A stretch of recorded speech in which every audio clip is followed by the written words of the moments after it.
성경 말씀 요한일서 3장 10절과 14절입니다. 두 줄이니까 우리 같이 합독하도록 하겠습니다. 시작.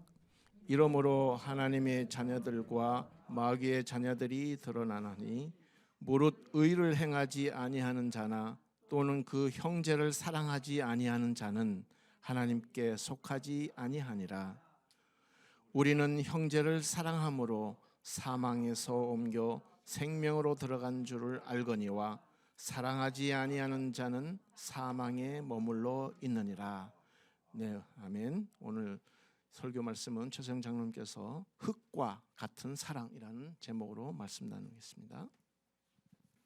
할렐루야, 반갑습니다. 예, 참 날씨가 너무 좋아가지고 이 청명한 기운이 내 피부에 좀 와닿았으면 좋겠다는 마음 간절한데, 그래서 옷 벗었다간 큰일 납니다. 요즘 날씨는 좋지만 일교차가 너무 커가지고 우리가 이렇게 뜨겁고 찬 것에 대해서 피부가 잘 훈련이 안 돼 있으면 금방 그 찬 것을 통해서 감기균이 잘 증식하거든요. 그래서 금방 몸에 들어와서 여러분들 해당할 수 있으니까. 그래서 저는 냉온탕을 참 좋아해요. 제가 그래서 냉탕 갔다가 온탕 갔다가 그 참 기분도 상쾌하지만, 그러다 보면 피부가 많이 단련이 돼가지고 이렇게 찬 것에 대해서도 이렇게 반응을 잘 할 수 있는 그런 능력이 생겨서 감기 예방에 아주 좋습니다. 이북 분들은 나이 드신 분들, 또 저 높이 저 추운 데 사시는 분들이 겨울에도 그 얼음 속에 들어가고 그러잖아요. 그런 것들이 피부 건강을 많이 단련시켜요. 그래서 평상시에 여러분들도 좀 냉온탕을 좀 즐기셨으면 하는 그런 바람이 드네요. 아무튼 오늘 이제 가을을 맞이해서 하늘이 높고, 그래서 하나님을 더 가까이 밝히 볼 수 있는 그런 청명한 시즌에서 여러분들이 하나님을 더 가까이, 또 하나님의 그 중심의 뜻들을 잘 갖게 갈 수 있는 귀한 시간 되시기 바랍니다. 아소 쇼로우라고 하는 과학자가 있습니다. 이분은 스탠퍼드 교수인데 노벨 물리학상을 수상하셨습니다. 이분이 하신 말씀이 있어요. 생명과 우주의 경이로움. 우리가 사실 그런 걸 느끼잖아요. 여기에 직면할 때 사람은 그냥 즐기지만 말고 생명과 우주의 존재 이유에 대한 근원적인 물음을 할 필요가 있다, 이런 얘기를 했습니다. 이 물음에 대한 과학적 답은 주지 못하지만 오직 신만이 답을 준다. 그래서 나는 내 삶에서 신이 필요하다고 생각한다라고 최고의 과학자가 고백을 했습니다. 이처럼 과학자들도, 뜻이 있는 과학자들은 끊임없이 근원적인 질문을 합니다. 왜 합니까? 본질을 찾기 위해서 그런 겁니다. 하나님 나라의 본질을 다루는 것도 굉장히 중요합니다. 그렇지만 문제는 어렵다는 게 문제입니다. 모든 세상의 이치가 그렇듯이 근원이라 본질을 잘 모르고 살면 제 방향을 잃고 헤맬 수가 있습니다. 아무리 노력해도 좋은 결과 얻지 못한다는 거죠. 제가 가끔 예전에 예를 들었던 내용이 생각이 나는데, 어제도 축구했죠. 축구를 하는데 패스도 잘하고 개인기도 잘하고 착착착착 잘 빼고 하는데 골을 못 넣어. 이거랑 똑같아. 아무리 열심히 신앙생활 해도 본질을 모르면 결국은 결과가 좋지 않다 하는 얘기입니다. 마찬가지로 우리 의학도 마찬가지예요. 병이 많은데 이것저것 막 열심히 치료해. 두통도 치료하고 소화도. 근데 본질을 치료하지 않으면 낫지를 않아요. 신앙도 마찬가지입니다. 만약 하나님 나라의 본질을 알지 못하면 여러분들이 열심히 신앙생활을 해도, 교회 열심히 다니고 해도 신앙의 방향을 잃습니다. 그리고 헤맬 뿐만이 아니라 아무리 노력을 해도 좋은 결과를 얻지 않는다. 그래서 본질에 대한 추구, 본질에 대한 질문, 그런 생각들을 할 필요가 있다, 이런 생각이 듭니다. 한국 교회 문제가 많다고 그러잖아요.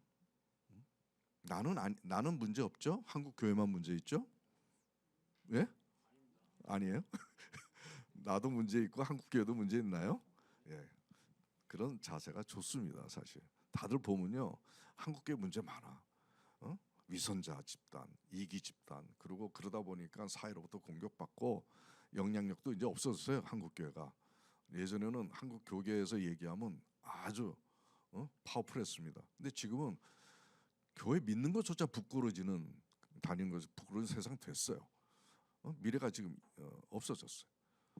한국 교회 문제 많아. 근데 나는 문제 없어. 다 이래요. 목회자들도 그렇고 각 성도들도 그렇고 아니라는 거죠. 나부터 문제 있어서 한국 교회가 문제가 됐다 하는 자세는 난 굉장히 중요하지 않나, 이런 생각이 듭니다. 아무튼 이런 한국 교회 문제, 또 우리들의 문제도 우리가 성격이 더러워서 그런 게 아니라는 거예요. 욕심이 많고 이기심이 많아서 그런 게 아니라는 거예요. 우리가 본질을 모르고 신앙생활을 했기 때문에 이렇게 된 게 아닌가 하는 생각이 들어요. 제가 이 본질에 대한 생각을 많이 합니다. 여러분, 대개 설교가 어떤 말씀을 가지고 그 말씀에 내포되어 있는 교훈적 얘기를 우리는 많이 듣습니다. 그럴 때 우리는 굉장히 공감을 하고 은혜를 받았다고 얘기합니다. 근데 나는 본질에 대해서 주로 하다 보니까 많은 사람들의 설교를 내가 들어봤죠. 뭐 TV에서도 직접 교회에서도 많이 들어봤지만 본질을 다루는 사람은 그렇게 많지 않은 것 같아요. 그러다 보니까 우리가 신앙을 왜 하느냐, 어떻게 해야 되느냐에 대한 문제에 닥쳐가지고 흔들릴 때가 많다는 얘기죠.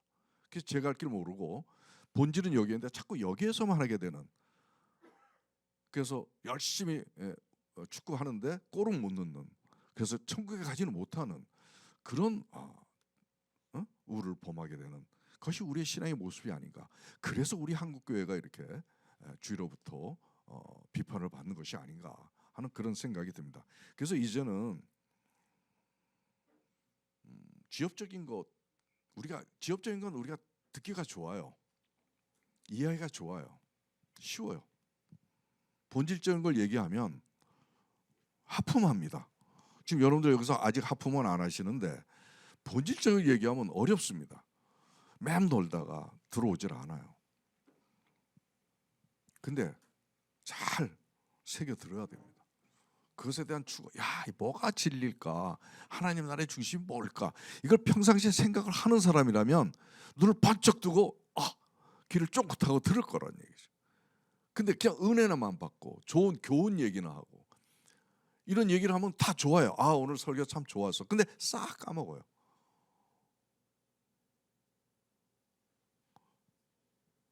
말씀 공부도 마찬가지예요. 여러분들이 본질을 알지 못하고 열심히 성경 공부하고 필서하고 다 하지만 지식으로만 채워진단 말이죠. 지식으로만. 그래서 본질을 알아야 신앙생활을 하는 이유, 말씀 공부하는 이유, 기도하는 이유를 알게 되면서 바른 하나님과의 관계가 성립이 될 수 있는 것입니다. 오늘 제가 하고자 하는 그런 이 사랑도 기독교의 본질 중에 본질이죠. 기독교의 본질 중에 본질이에요. 그런데 여러분, 저도 지금 신앙생활 35년 가까이 됐네요. 근데 저도 신앙생활 그렇게 하면서 사랑에 대한 설교를 구체적으로 파헤쳐져 가지고 우리를 가르쳐준 설교 내가 거의 듣지를 못했어요. 여러분 어땠었어요? 네? 사랑에 대해서 많이 들어보신 분 한번 손 들어보세요. 그 사랑에 대해서 공부하고 큐티하고 나누고 이런 한 적 있으세요? 없죠. 제 경우를 봐서도 여러분도 마찬가지 아닐까 생각이 드는데요. 이러니까 위선으로 낙인 찍힌 거예요. 위선자. 실제 여러분은 하나님의 자녀인데 하나님께서 우리에게 요구하시는 사랑 얘기하시는데 그 사랑을 가지고 여러분들 우리 교우들 대합니까? 그 마음을 가지고, 그 생각을 가지고 그래요? 그냥 관습적으로 하시죠.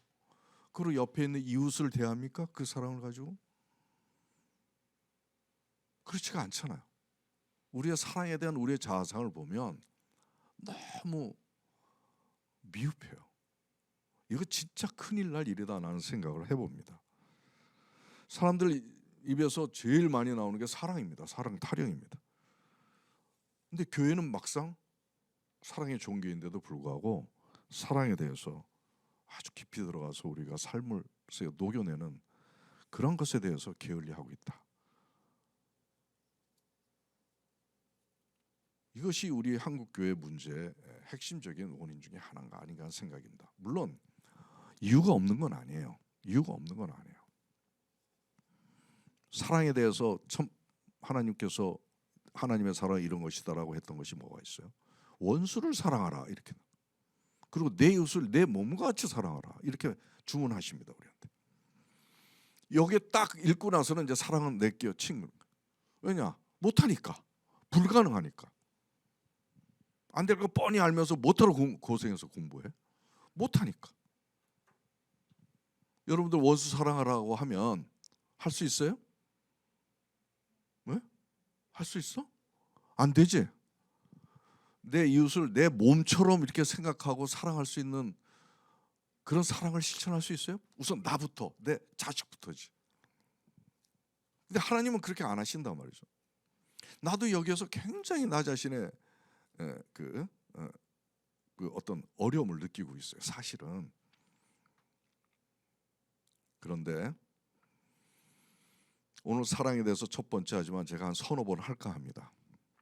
앞으로 서너 번 제가 기회되는 대로 여러분들한테 사랑에 대해서 제가 깨닫고 아는 것을 나눌 텐데 끝에 가서 내가 질문할 겁니다. 내 몸과 같이 원수를 사랑할 수 있습니까? 지금은 대답 한 번도 안 하셨지만 네 하고 대답하게 제가 한번 해보겠습니다. 기대가 됩니까? 네. 그리고 내 이웃을 내 몸과 같이 사랑할 수 있습니까? 하면 네 하고 아멘 하고 화답하는 우리 미디에이터 교회가 되기를 소망합니다. 기대하시기 바랍니다. 그래서 귀 쫑긋하고 마음을 모아서 한번 우리가 하나님 사랑에 대해서 한번 우리가 살펴보는 시간을 갖도록 하겠습니다. 먼저 이제 요한일서 이제 1장 오늘 본문 말씀을 다시 한번 우리가 되새겨 봅니다. 한번 읽어 보실까요?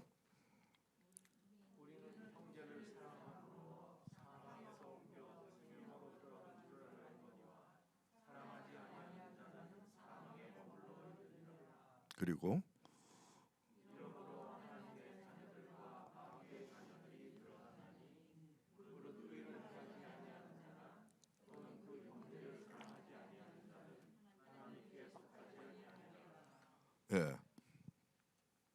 말 그대로예요.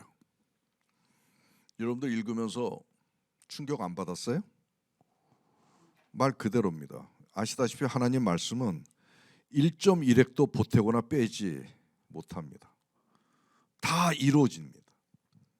이 말씀을 보면 아무리 신앙생활 열심히 해도 사랑하지 않으면 천국 삶 이룰 수 없고 사탄의 자녀라고 얘기합니다. 하나님의 자녀가. 교회 열심히 다니고 성경 공부하면 하나님의 자녀지. 그 정도면 됐지. 우리는 그렇게 생각하고 살아갑니다. 근데 사랑하지 않으면, 형제를 사랑하지 않으면 사탄의 자녀라는 거예요. 마귀의 자녀라. 천국에 못 간다는 거죠. 충격입니다.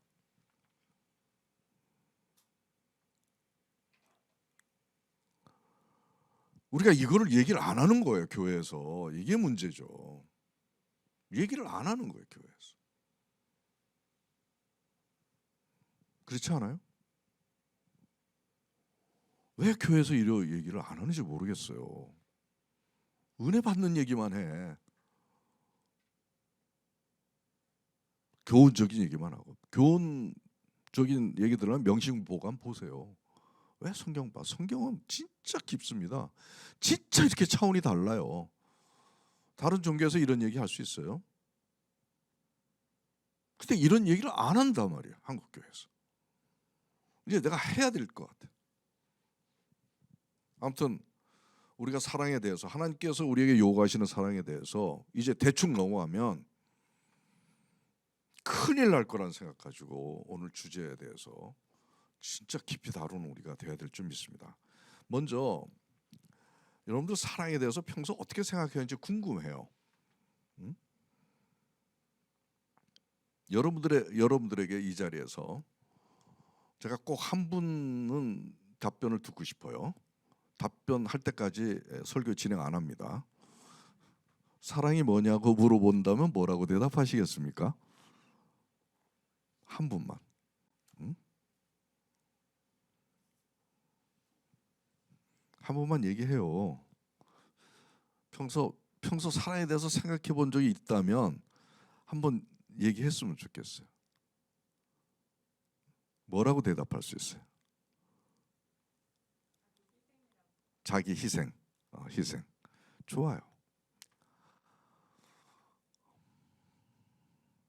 희생이 없으면 사랑을 이룰 수가 없죠. 사랑이 한 중요한 부분이죠. 그러면 우리 아이들, 아마 이게 미국에서 이게 조사한 내용 같은데 참 재밌어서 내가 오늘 꺼내 왔는데, 아이들이 사랑에 대해서 어떻게 생각하는지 한번 볼까요? 아이들의 생각 한번 읽어주세요. 우리 저 전 비서가. 이렇게 합시다. 한 사람씩 은혜를 잡아줘서 하나씩 크게 한번 읽어봐.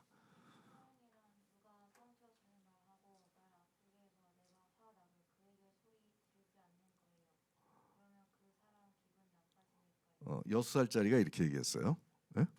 그 다음에 우리 엄마가 아빠 위해 커피 끓인 후 주기 전에 맛 괜찮은지 한 모금 맛보는 거예요. 7살짜리가 그 다음에 이렇게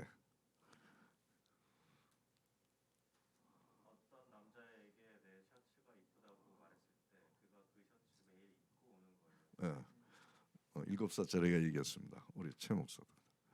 서로에 대해 많은 걸 안 후에도 아직도 친구인 여인 같은 이건 6살짜리가 이 정도 얘기한 건 상당한 수준 같아요. 그죠? 그 다음에 엄마가 아빠가 땀 냄새 나도 로버트 레드포드보다 레드포드보다 더 잘생겼다고 말해주는 거예요. 땀 냄새 나고 그래도 그 다음에 우리 자. 우리 강아지가 나를 하는 거예요. 온종일 털을 집에 내버려 뒀는데도 말이죠. 강아지로부터 사랑을 이렇게 깨달았네요. 그 다음에 사랑할 때 속 눈썹이 올라갔다 내려갔다 해요. 작은 별들이 내 안에 보여요. 그런가 봐요. 사랑을 하면 여기에 별들이 반짝반짝 져서 빛나나 봐요. 아이들의 생각이 참 이채롭고 참 순수하다는 아주 날카로운 관찰이라고 볼 수가 있습니다. 대체로 사랑을 어떤 사람이나 존재를 귀하게 여기고 또 아끼고 하는 그런 것을 그러다 보면 그런 사랑의 마음이나 행동이 나오는 것 같다라는 측면에서 이렇게 바라본 것 같고, 또 좀 더 성인들은 사람만이 아니라 어떤 사물이나 대상을 소중히 아끼고 즐기는 마음이나 일, 그리고 남을 이해하고 헌신적으로 돕는 마음이나 그런 일들, 이런 것들을 우리는 사랑이다라고 하는 아주 그렇게 대충 생각을 합니다. 그러면 아까는 아이들의 그 생각을 들어봤는데 지성인들, 최고의 철학자들 얘기 한번 들어볼까요? 그다음 우리 저 권수 인생의 최고의 행복은 우리가 사랑받고 있음을 확신하는 것이다. 사랑이, 빅터 위고가 사랑이 행복을 주는 것이다. 그 다음에 그 뒤쪽으로 가서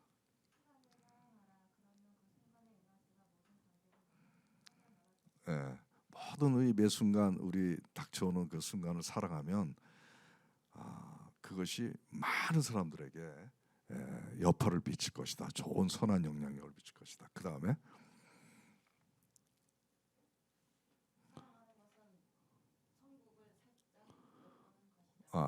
이게 마음에 들어요. 저는 사랑과 천국을 이렇게 이 사람이 크리스찬인지 모르겠는데 연결을 했네요. 그 다음에요. 실천해야 사랑을 배울 수 있다는 거죠. 이론으로는 안 된다는 얘기겠죠. 그 다음에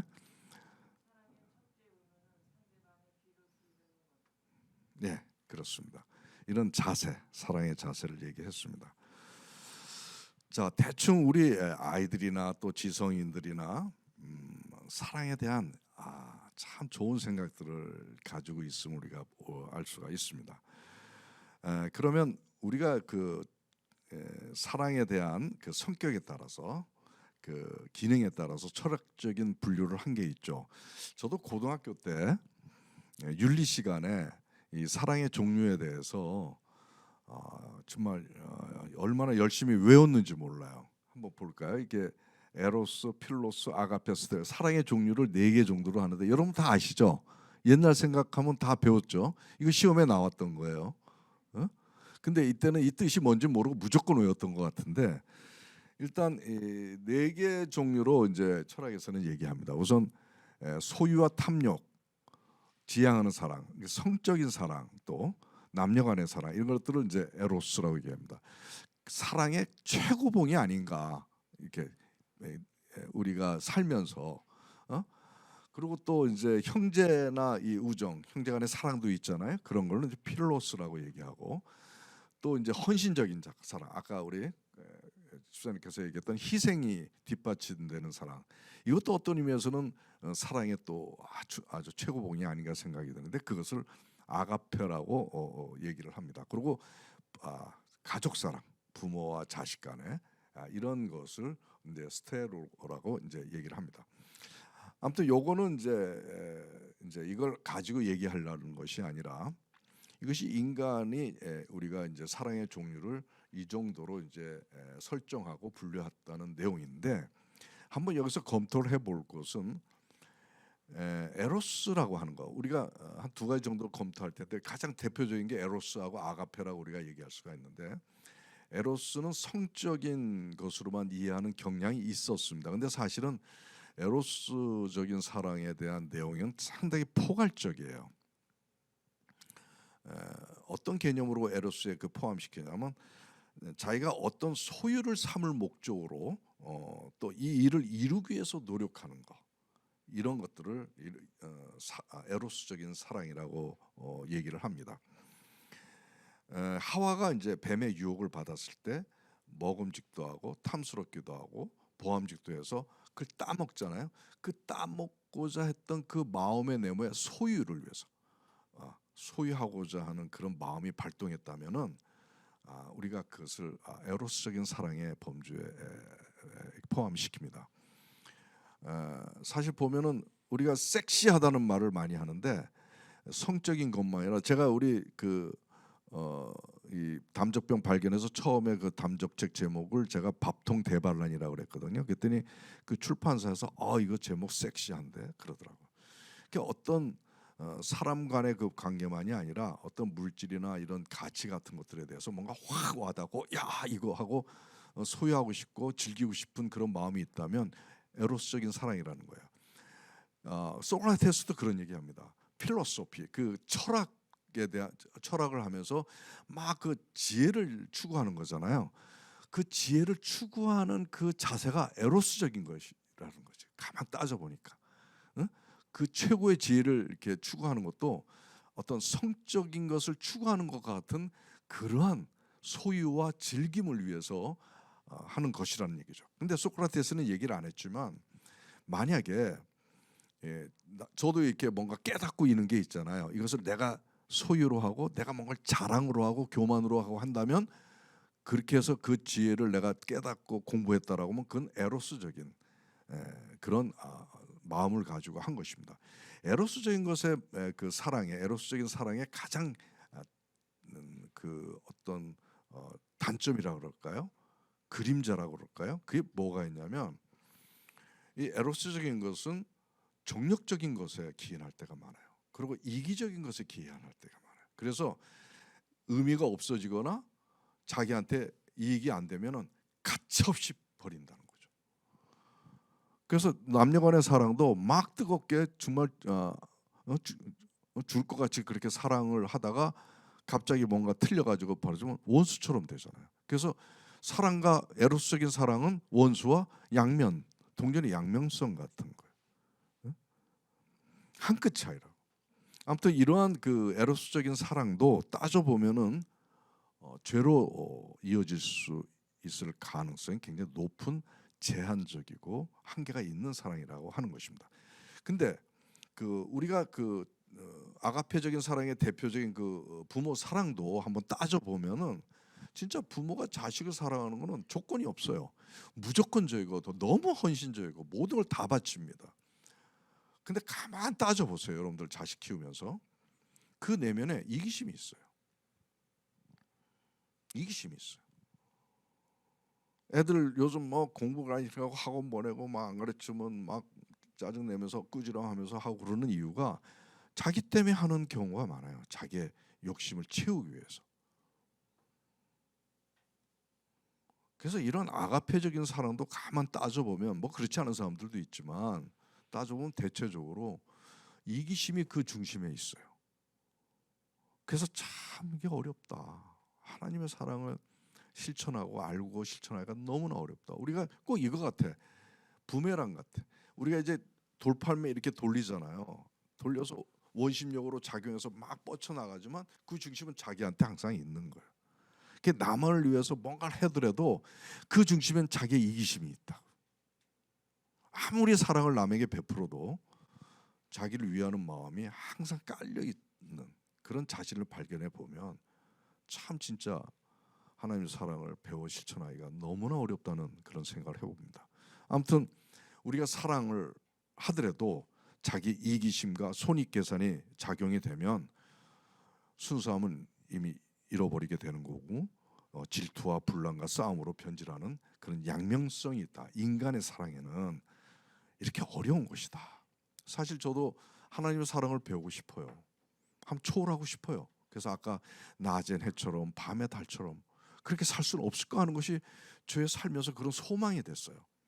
왜냐하면 진짜 잘 사는 게 뭔지를 제가 알기 때문에 뭐 성공하고 돈 많이 벌고 뭐 이렇게 하는 것보다는 진짜 하나님의 그 핵심 가치를 한번 인간이지만 한번 배워서 삶에 녹여내고 싶은 게 저의 절실한 마음입니다. 근데 안 되는 거예요. 아무리 해도 내 이기심이 내가 보여요. 내가. 그래서 그런 사랑을 이렇게 실천하기가 어렵다는 것을 이렇게 알면서 야 못하겠다. 하나님 사랑 실천하기 못하겠다. 그러다 보니까 이렇게 다 사랑 얘기는 안 하는 거 아닌가 이런 생각이 듭니다. 그렇지만 하나님께서 하라는 겁니다. 안 하면 너희 안 돼. 너희 지옥 가. 너 내 자식 아니야. 이렇게 하시는데 야속해요. 사실 하나님이 야속하다. 뭐 이렇게 어려운 거 이렇게 실천하기 어려운 걸 하라 그러시는지. 아무튼 저에게도 최 장로 너 사랑에 대해서 한번 얘기해봐. 그러면 뭐라고 뚜렷하게 얘기할 게 그래서 없어요. 저도 사실 이웃사랑 원수사랑 거기서 내가 실천은 잘 못합니다. 저도 한계가 있어요. 그리고 말씀조차가 너무 어려워.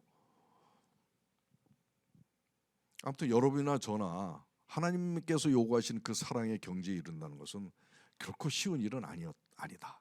일단 요거 생각하고 우리가 다음 작업을 들어가는데 사실 제가 이렇게 사랑에 대해서 굉장히 많이 강조하고 굉장히 많이 공부를 했어요. 이것은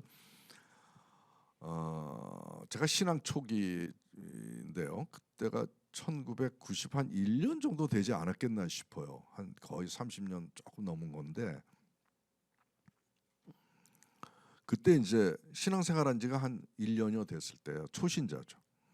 근데 제가 다니는 그 성북동에 그 아주 정말 그 뭐라 그러나요? 아주 정말 못 사는 동네 달동네 교회거든요. 근데 어떻게 처음에 그 길 갔어요. 제가 믿고. 근데 거기는 의자가 없어서 이렇게 방석에 앉아서 이렇게 드리는 그런 데였는데. 근데 그때 그 담임 목사님이 여의도 침례교회 부목사로 계시다가 거기다 개척을 했어요. 그래서 그 여의도 침례교회 이제서 같이 봉사하는 선교사나 대학생 대표들 얘네들은 이 사람들은 상당히 신앙적으로 아주 잘 갖춰진 분들인데 그 사람들이 이제 그 교회를 이렇게 세우는데 도움을 줬습니다. 근데 얼마 있다가 저한테 목사님이 이런 자료를 주는 거예요. 하나님은 사랑이시다. 사랑에 대해서 한번 설교를 한번 해보래요. 저보라. 설교를 해보라고. 학교 선생을 했으니까 한번 이걸 공부해가지고 근데 지금 생각하면은 이거 혼날 일인데 그때 그 목사님이 왜 저한테 그런 요구를 하셨는지, 오늘 이 자리를 위해서 그때 하나님께서 이렇게 이끄셨는지 잘 모르겠는데, 그때 나는 목사님이 하라니까 나는 그걸 몰랐어요. 이 평신도 그때는 집사 직분도 아니었던 것 같은데요. 그랬지? 집사 직분도 아니었던 것 같아요. 그런데 아니야, 집사 직분은 받았겠다. 내가 침례를 받았어요. 받고 나서 섰어요. 제가 강단에 섰는데 밤새 연구했던 것 같아요. 하나님의 사랑이 뭔지. 그때 사랑에 대한 그 이슈가 제 신앙의 가장 핵심이 되는 그런 계기가 되지 않았겠나 하는 생각이 들어요. 근데 제가 되게 이제 그 학교에서 강의를 하면 100분 강의를 하거든요. 근데 설교도 100분을 했어요. 그랬더니 어느 순간인가 자꾸 앞에서 하품하고 뭐 이렇게 그래요. 그래서 알고 봤더니 40분 하는 거를 100분 한 것도 있지만 너무 어려운 걸 가지고 내가 뭐 철학적으로 뭐 이렇게 하려다 보니까 그때 제가 기억이 나는 게 있어요. 다는 기억 안 나는데 사랑은 플라스틱 같은 게 아니다. 흙과 같은 것 같다. 라고 얘기했던 걸 기억이 나고, 또 하나는 독수리가 참새 잡아먹는 것도 약육강식. 그러니까 먹힌 자 처지에서 보면은 진짜 이거는 사랑이 아니라 너무나 혹독한 살생인데 그것도 사랑 범주 안에서 우리가 해석해 볼 수가 있겠다. 이런 얘기를 했던 것 같아요. 근데 초신자지만 좀 뭔가 상투적인 얘기는 안 했어요. 그죠? 그 뭔가 좀 깊이도 있고, 그렇지 않아요? 네? 네.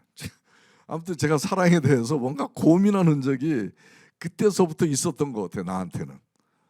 그러면서 이제 제가 이제 이유에 대해서 사랑에 대해 고민을 많이 했지만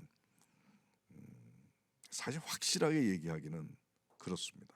그렇지만 반드시 해야 되는 거고, 아무튼 그러면서 제가 하나님의 사랑에 대해서 우리가 같이 나누고 이것을 위해서 추구하고 이런 것을 하지 않으면 안 된다라고 하는 절박감은 나한테 있어요.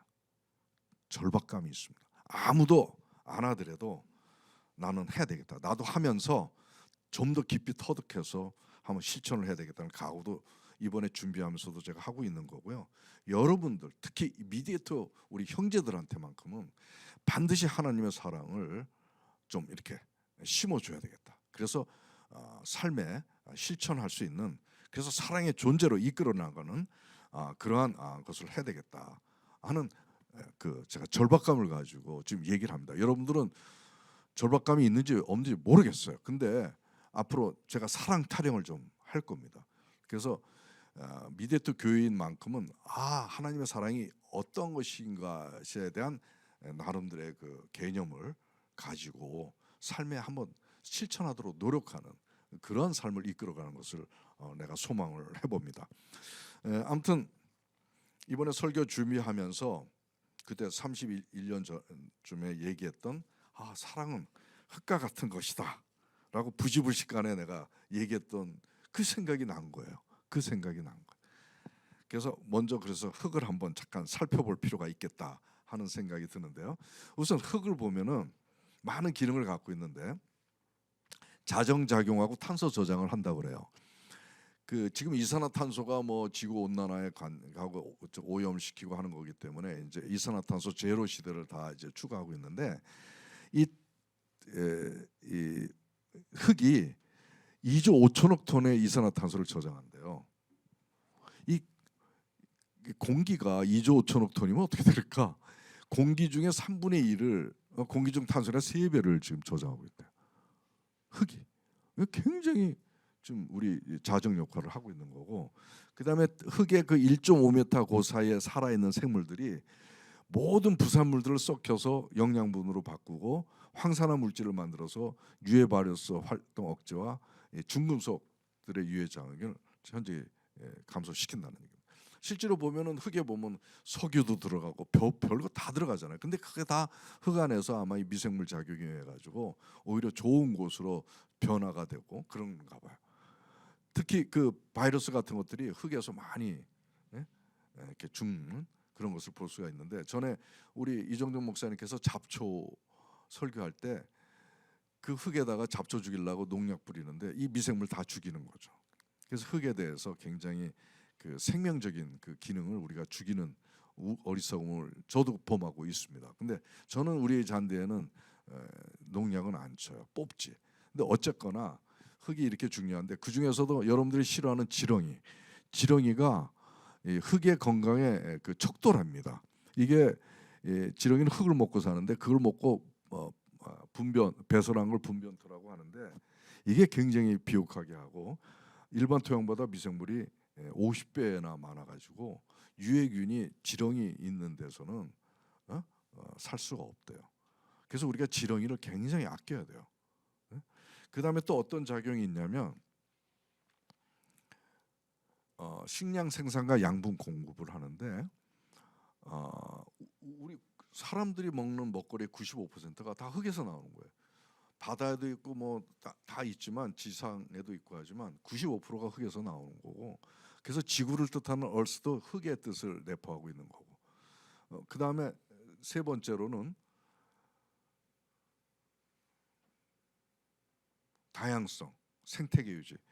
그 흙 속에는 엄청난 수천만 마리의 종류의 곤충과 거미류와 뭐 이런 것들이 다 그 흙에서 살아서 다시 공기 중으로 와서 이게 전체 생태계를 그 바탕을 이루는 것이 흙이라는 거죠. 근데 여기 한의학에서는 그 다음에 이제 수자원도 함량을 많이 하고 있고요. 그 다음에 그 한의학에서는 흙은 만물을 포용하고 화합한다. 그래서 어떤 이는 대륙과 만물 생성이 토에서 비롯된다. 모든 게 그 자리에 머물고 솟고 뻗고 변화와 발전 등 음양의 동정이 토에 기반을 두니 토의 생발작용이 얼마나 대단한지 감동하지 않을 수 없다. 이렇게 얘기도 합니다. 그리고 사주에 보면 음양오행을 보서 토가 많은 사람은 성격이 주변과 잘 어울리고 화합하고 상호간 중개 역할 잘하고 자제력, 통제력, 끈기, 인내력, 책임감이 강하다고. 우리 난 신지수사 같아. 신지수사가 이제 흙과 토가 있는 것 같아 사주에. 그렇지 않아?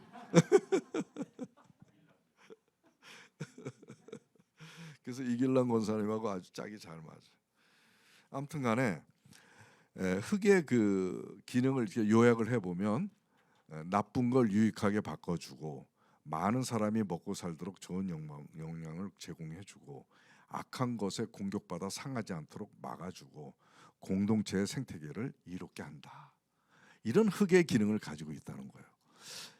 사랑이 바로 이것이 아닌가? 사랑이 바로 이런 것이 아닌가? 그래서 오늘 제가 흙과 같은 사랑이라고 이렇게 제목을 정한 거는 그럴듯한 거죠. 그죠? 그래서 저한테 물어본다면 여러분은 희생이라고 얘기도 하고 뭐라고도 얘기하겠지만 또 주는 것이라고도 얘기하고, 내가 한번 고건사한테 물어봤더니 주는 것이다 라고 얘기하더라고. 근데 나한테 질문하면 나는 흙과 같은 것이다 라고 나는 얘기할 것 같아요. 자, 이제 사랑에 대해서 여러분들이 잘 누구를 소중히 여기고 배려하고 뭐 아끼고 귀히 여기고 막 이러한 또 희생하고 막 이런 정도보다 조금 한 걸음 더 나갔죠, 그죠? 예, 조금 더 나갔어요. 예, 더 나갔습니다. 확실히 더 나갔어. 이제 이 정도는 이제 알았는데 이제 성경에서는 이제 어떻게 사랑에 대해서 이제 얘기하는지 한번 살펴보겠습니다. 사실 이 성경의 사랑을 우리가 한국 교회가 이걸 잘 이렇게 체득을 해서 이렇게 사랑이 넘치는 제대로 사랑이 넘치는 그 교회가 돼야 되는데, 되게 교회에서도 그냥 남 도와주는 거, 이웃의 어려움을 도와주는 거 정도로 해서 구제봉사 많이 합니다. 아마 모든 종교 가운데 기독교가 제일 많이 하는 걸로, 천주교보다 훨씬 많이 하는 걸로 알려져 있는데, 그러면서 하나님의 뜻을 순종한 걸로 이제 자평을 하는 경향이 있는데, 하나님 사랑은 이게 전부가 아닌 거예요. 우리가 생각하는 사랑의 개념하고 하나님의 사랑은 많이 다르다. 우리 고린도전서 13장을 한번 보죠. 다 같이 읽어볼까요?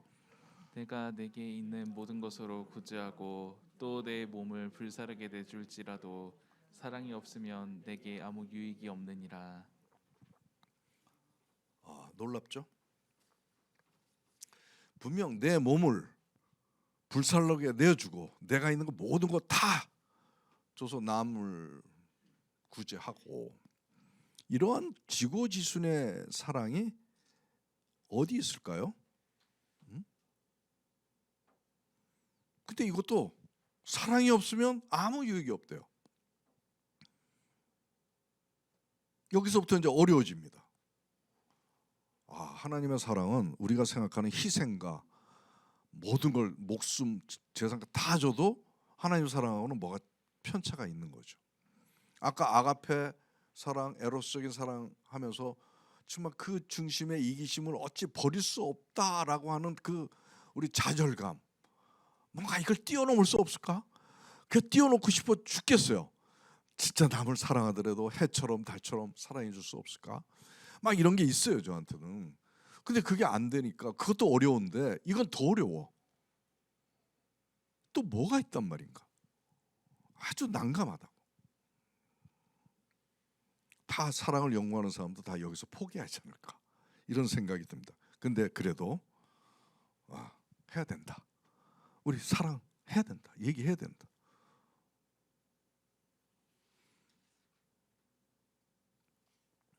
아무튼 은혜 가운데 제가 얼마나 사랑에 대해서 한번 분석해보고 파헤쳐보려고 얼마나 노력을 했으면 하나님이 이렇게 탁탁 인사이트를 주신 것 같아요. 그래서 제가 오늘 그걸 통해서 알아낸 사랑의 실체 이제 한 걸음 한 걸음 들어가 볼 건데, 우선 첫 번째가 하나님 사랑에 대해서 얘기한 표현들이 중요한 그 문장들이 있어요.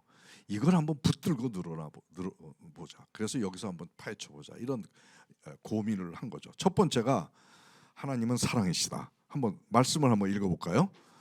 사랑하는 자들아, 우리가 서로 사랑하자.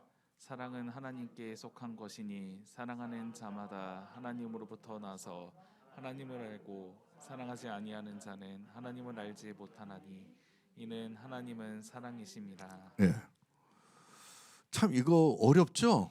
말씀 어렵습니다, 사실. 읽는 건 쉬워. 근데 이게 무슨 뜻인지 이해하는 건 어렵고, 또 이것을 또 실천하는 건 더 어렵고. 하나님을 알지 못한대요. 하나님은 사랑이라는 거예요. 여기서 제가 이제 고민했습니다. 하나님은 사랑이시다라는 말이 도대체 무슨 뜻인가? 이것은 하나님이 사랑이 많고 적고 이런 분이 아니라, 하늘만큼 땅만큼 양적인 개념이 아니라, 하나님의 사랑은 양적인 개념이 아니라 하나님 자체가 사랑이시라는 거죠. 우린 아이들한테 얼마큼 아빠 사랑해? 하늘만큼 땅만큼. 이거 양적인 개념이 아니라는 거예요. 하나님 이퀄. 사랑이라고는 등식이 성립이 돼서 사랑을 알지 못하면 하나님을 모르고, 하나님을 모르면 사랑을 못하는 거예요. 이거 너무나 어렵죠, 우리가 이게 올라가기가. 여기서 내가 알 수 있었던 건, 그런 하나님 사랑의 실체를 규명하려면 하나님 이코로 사랑이시다 하셨으니까 하나님이 하신 말씀, 하나님이 하신 행동, 하나님이 하시는 그 사역의 패턴이나 형태, 이런 것들을 분석을 해보면 하나님의 사랑은 이런 것이다라고 우리가 유추해 볼 수 있지 않을까, 이런 생각을 한 겁니다. 우선 하나님께서 창조하셨는데 그것도 사랑을 하셨던 우리가 알 수가 있어요. 그리고 예수님이 우리를 위해서 십자가에 돌아가신 희생적인 죽음도 우리는 너무나 당연히 사랑이라고 알고 있어요. 그런데 여러분은 그런 생각했는지 못했는지 모르지만, 하나님이 하와가 선악과 하나 따먹었다고 그냥 내칩니다. 이건 사랑일까요? 여러분들이 자녀들이 있는데 잘못 하나 했어. 너 나가. 집 나가서 길거리에서 자. 이렇게 할 수 있어요, 없어요? 예? 안 하죠? 근데 하나님은 했어요. 사랑의 하나님은. 여기서 우리가 하나님 사랑에 한번 구약 시대에 우리가 미처 우리가 좀 인지하지 못했던 하나님 사랑의 몇 가지 특징만 한번 봅시다. 자, 요거를 한번 전 비서가 한번 읽어볼까? 잔인하고 비인간적이고 매정한 하나님, 내 하나님 여호와가 너를 인도하사 내가 차지할 땅으로 들이시고 앞에서 너보다 많고 힘이 센 7 족속을 쫓아내실 때에 내 하나님 여호와께서 그들을 내게 넘기시고 치게 하시리니 그때에 너는 그들을 진멸할 것이라. 그들과 어떤 언약도 하지 말 것이며 그들을 불쌍히 여기지도 말 것이며 그들과 혼인하지도 말지니 내 딸을 그들의 아들에게 주지 말 것이요 그들의 딸도 내 며느리로 삼지 말 것이니라. 이스라엘 백성이 가나안 땅에 들어갔을 때 가나안 땅의 그 족속들이 온갖 우상 숭배와 부정한 짓들을 많이 합니다. 그때 이들은 신들을 이제 세우는데 제일 대표적인 게 뭐죠? 바알이죠, 바알. 그리고 아스타롯, 또 하늘 황후라고 하는 그런 신들을 이렇게 우상으로 정해놓고 성의식 같은 거, 또 주신제 이런 의식을 통해서 예배를 드렸다고 해요. 이 하나님한테는 가증한 일들이죠. 그러면서 그 하나님께서 이스라엘 백성들에게 이들을 쳐라 그럽니다. 근데 치는데 절대 긍휼히 불쌍히 여기지 말고 다 죽여라 그런다. 진멸을 하라고. 만약에 우상 숭배 등에 조금이라도 사람 보면 괜찮아, 착해, 봐주고 이러지 말라는 거예요. 다 죽이는데 여기서 만약에 감상적인 태도나 어떤 미온적인 대처를 하면은 악순환이 되고 또 우리도 거기에 물들 수 있다는 거죠. 그래서 아주 진멸하라고, 씨를 말리라고, 그리고 혼인도 하지 말고 가족으로 삼지도 말라고 그럽니다. 다 죽입니다. 무섭죠. 근데 이스라엘 백성이 다 죽이는 거죠. 여기서 알 수 있는 하나님의 사랑의 방식은 뭐냐? 당신 자녀가, 사탄의 자녀가 섞이는 거 싫으신 거예요. 조금이라도 섞여서 사탄의 그 죄 씨앗이 당신 자녀의 그 마음에 조금이라도 시딩을 해가지고 움트는 게 싫은 거지. 누룩같이. 그걸 단호하게 하나님이 바로 그러한 조그마한 제약도 당신 자녀한테는 있어서는 안 된다는 의지가 있는 거예요. 뜻이 있는 거예요. 여러분들 어떠세요? 네? 어떠세요? 한번 내면을 보세요. 아니 뭐 제가 여러분들 질문할 것도 없어. 나 자신을 보면 그 더러운 것들 이런 게 있잖아. 스며들고 세상. 사실 예수님이 다 막아주셔서 그렇지, 예수님이 안 막아주셔서 우린 이미 죽었어. 그러면서 성령을 보내주셔서 너희들이 어떻게 해서든지 순결한 자로 하나님을 최고로 하는 그런 자로 거듭나기를 성령을 보내주셔서 성령 안에서 그렇게 변화시키라는 그런 하나님의 뜻이 있는 겁니다.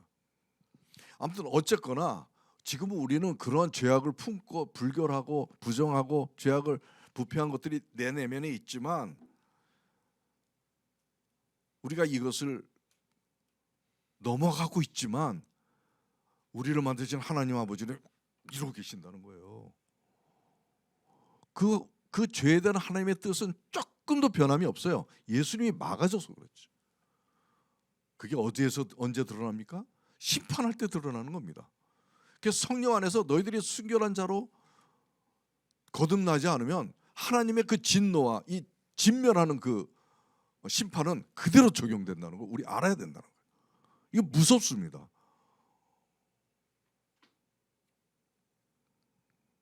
그 다음에 또 하나 자기 백성에게 어떻게 대하시는지 한번 봅시다. 또 읽어보세요. 전 집사가. 자기 백성에게 더 엄격하신 하나님, 그가 내 규례를 거스려서 이방인보다 악을 더 행하며 내 율례도 그리함이 그 둘러 있는 열방보다 더하니 이는 그들이 내 규례를 버리고 행치 아니하였음이라. 그러므로 나 주 여호와가 말하노라. 나 곧 내가 너를 치며 이방인의 목전에서 너희 중에 벌을 내리되 전무후무하게 내게 내릴지라. 내 노와 분과 중한 책망으로 내게 벌을 내린즉 기근과 악한 짐승을 너희에게 보내고 온역과 살욕으로 행하고 또 칼이 너희에게 임하리라. 3분의 1은 전염병과 기근으로 죽고 3분의 1은 사방에서 칼로 엎드려질 것이며 3분의 1은 내가 사방에 흩어버리고 또 그 뒤를 따라가며 칼을 빼리라. 우리 그 성경 요거는 대충 잘 넘어갔던 것들인데 이거 지금 우리가 이거 유념해야 됩니다. 하나님은 이스라엘 백성, 당신 백성을 이 세상에 두고 열방의 빛이 되라 하셨어요. 우리 대한민국 한국 교회를 세우고 너희들이 열방의 빛이 되라 하셨어요. 근데 이 사람들이 안 했다. 오히려 주위 이방인들보다 더 부패한 짓들을 했다.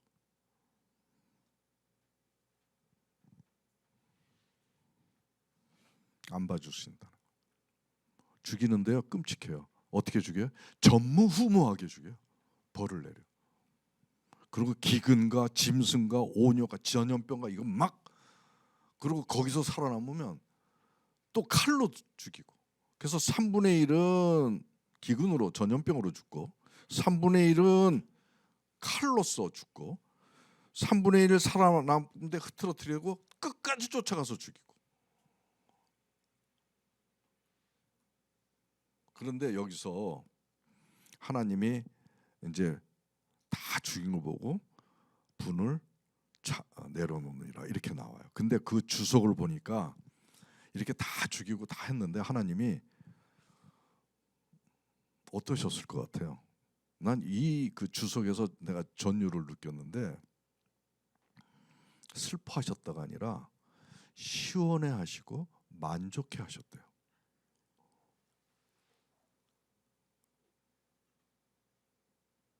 슬퍼하신 게 아니라. 여기서 제가 그 칼빈의 그 주석에서 제가 이거 읽고 여기서 제가 전율을 했습니다. 이게 아니구나. 내가 생각하는 헌신과 희생과 자비와 긍휼 하나님이 아니구나. 그것만이 아니구나. 하나님은 죄 요만큼도 무관용의 원칙이야. 철저하게. 그래서 하와도 단칼에 내보내고, 내가 얘기 안 해요? 하와 한 번 따먹었으면 한 3-4번 기회를 주지 왜 단번에 내보내냐고. 아주 철저하시고 매정하세요. 죄에 대해서. 잔인하세요. 그러니까 자기 아들 죽이는, 예수님 죽일 때 그렇게 처참하게 주십니다. 그냥 칼로 한번 딱 치든가 목매달아 죽이시든가 칼로 한번 딱 찔러서 금방 고통 없이 돌아가시게 하시지, 그냥 가시 멀르고만 하고 창 찌르고 침 뱉고 십자가에 못 박고 십자가 직접 지고 조롱하고 갖은 마음고생 몸고생 처참할 대로 처참하게 자기 아들을 죽인다. 여기서 하나님 아버지의 그 뜻을 알 수가 있다는 거지. 이거를 우리가 자꾸 간과한다는 데 문제가 있어요. 모른 척 한다는 데 문제가 있다.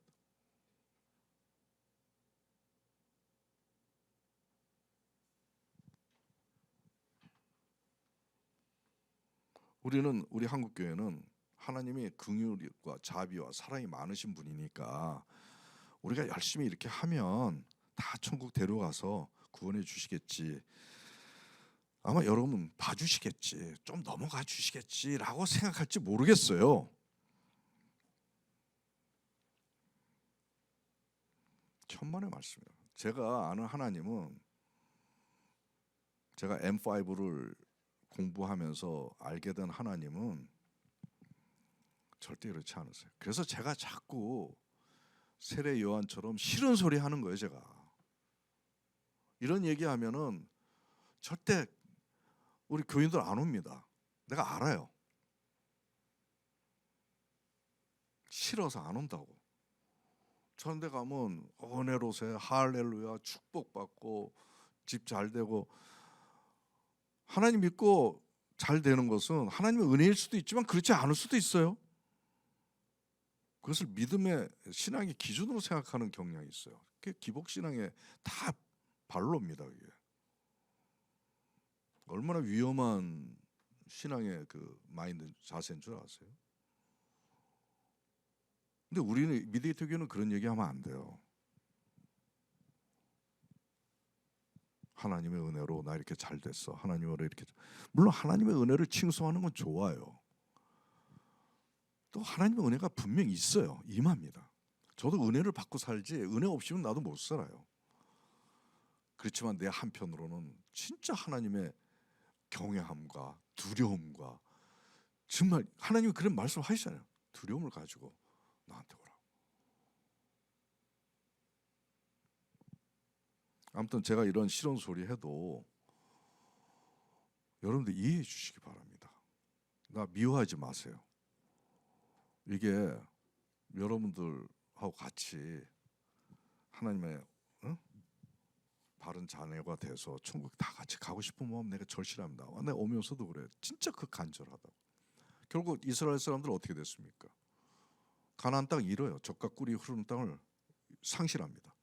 그 바벨론 안에 속국이 됩니다. 멸망당합니다. 이게 바로 천국을 상실합니다. 우리가.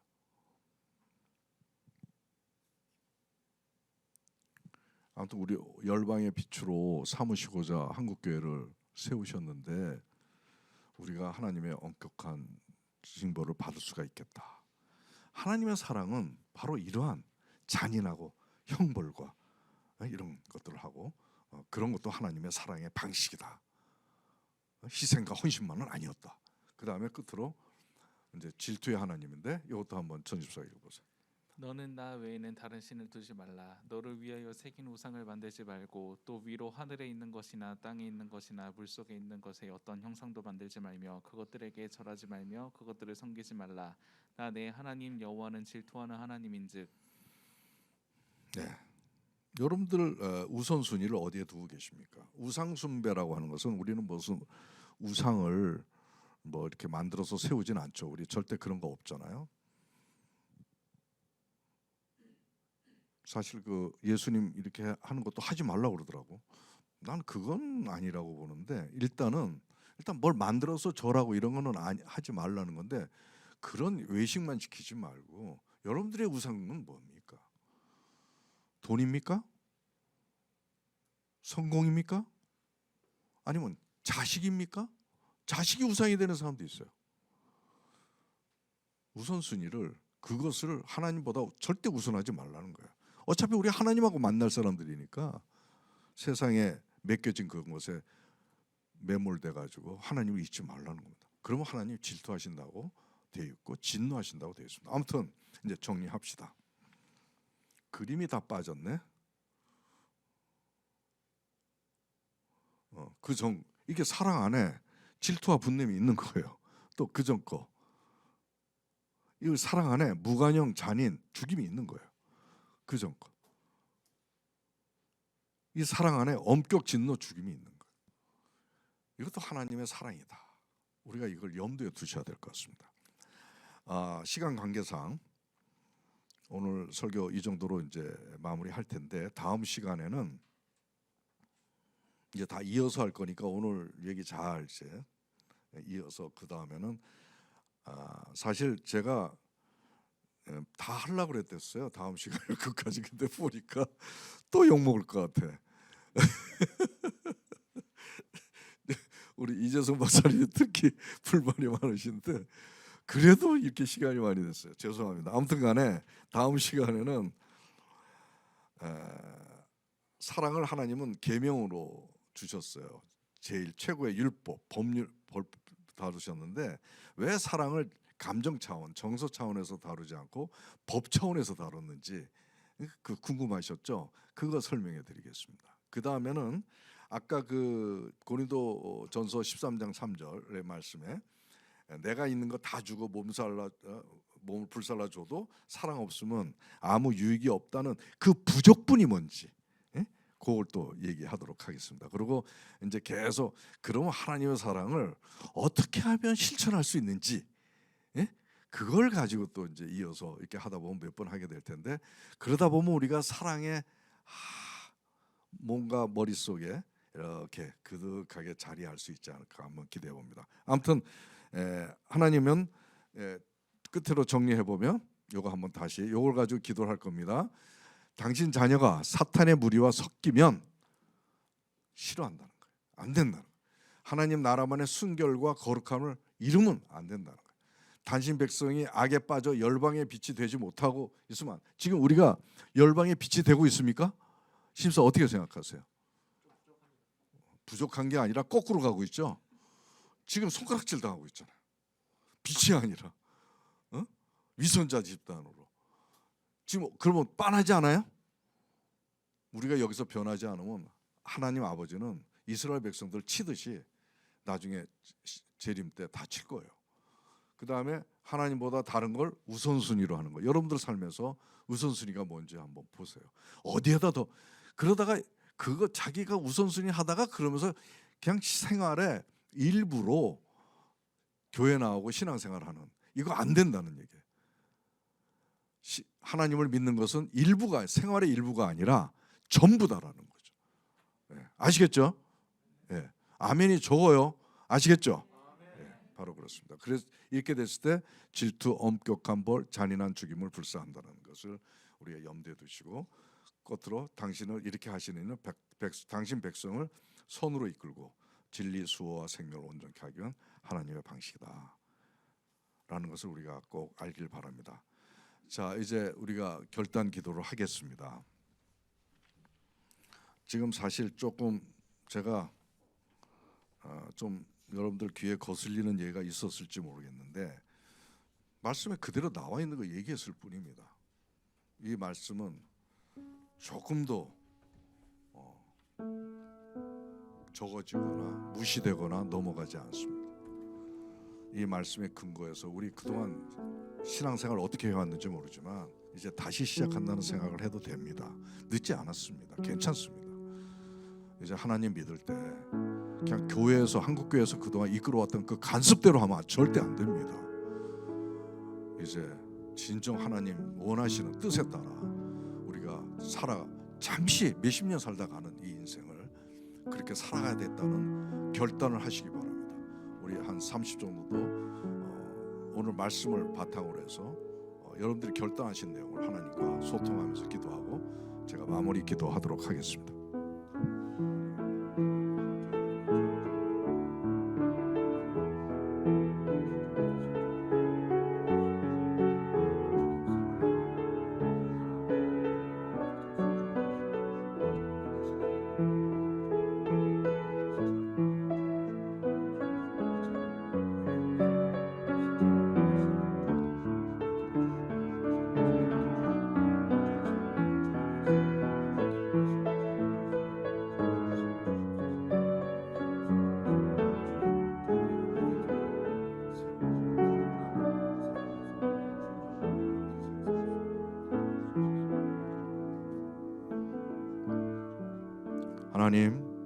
하나님을 믿으면서, 하나님을 알면서 우리가 미처 알지 못했던 것들, 깨닫지 못했던 것들이 얼마나 많은지 다시 한번 새삼 깨닫게 됩니다.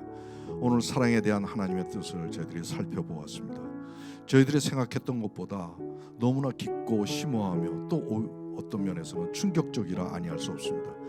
하나님의 사랑이 너무나 어렵고 힘들어 저희들이 장롱 속에 묻어두었던, 사랑 빼고 다 신앙생활했던 저희들의 모습, 그 어리석음을 용서하시고 긍휼히 여겨주시고 이 자리에 주님 앞에 무릎 꿇고 간절히 바라는 성도들의 마음 가운데 당신의 사랑을 심어주시기 간절히 소망합니다. 사랑의 실체를 저희들이 알고 그것을 실천할 수 있도록 성령님 도와주시옵소서.